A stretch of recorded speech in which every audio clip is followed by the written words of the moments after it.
네, 안녕하세요. 여러분의 변화를 돕는 변화 디자이너 허유 박사입니다. 오늘 방송 주제는 대화를 할 때 어떻게 하면 효과적으로 할 수 있을까입니다. 조지 버나드 쇼는 이런 말을 했습니다. 커뮤니케이션의 가장 큰 어려움은 커뮤니케이션이 잘 되고 있다고 착각하는 것이다. 너무 공감되는 말이죠. 커뮤니케이션에 문제가 있는 사람들 보면 정말 자신이 문제가 있다는 걸 잘 모르는 경우가 많습니다. 어쩌면 우리가 효과적인 대화를 원한다면 커뮤니케이션에 자신의 문제점을 먼저 자각하는 것이 필요할 것 같습니다.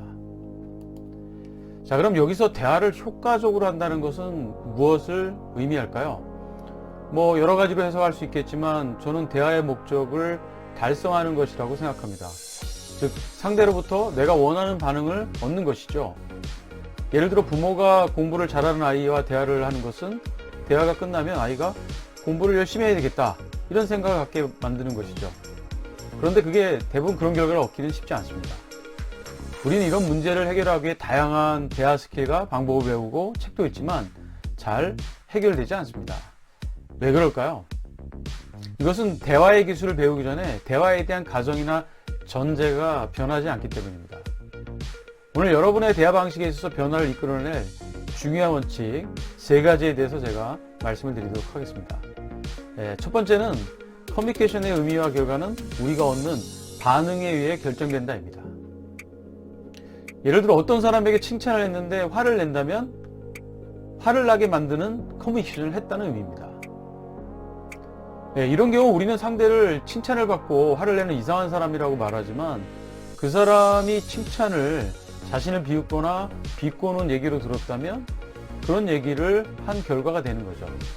이럴 경우 그럴 의도는 아니었는데 그렇게 좀 이해했다면 미안하다는 말을 하는 것이 훨씬 더 대화에 도움이 되겠죠. 두 번째는 커뮤니케이션은 우리의 반응이 상대에게 영향을 미치고 또 상대의 반응이 우리에게 영향을 미치는 순환관계라는 겁니다. 상대가 어떤 말을 했을 때 우리가 반응하면 그것은 상대에게 영향을 미치고 그 사람의 반응이 또 다시 우리에게 영향을 주면서 순환된다는 의미죠.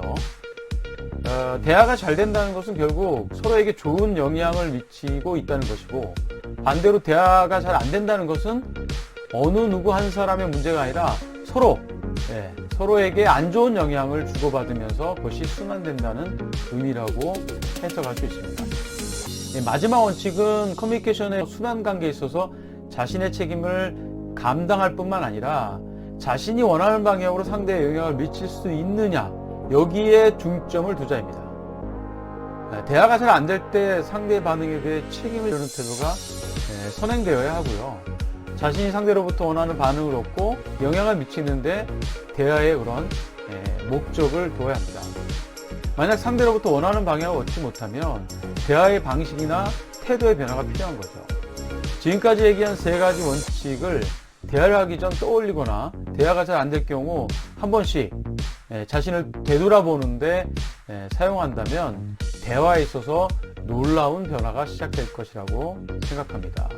제 방송 내용이 여러분들에게 도움이 됐다면 좋아요, 구독 눌러주시기 바랍니다. 감사합니다.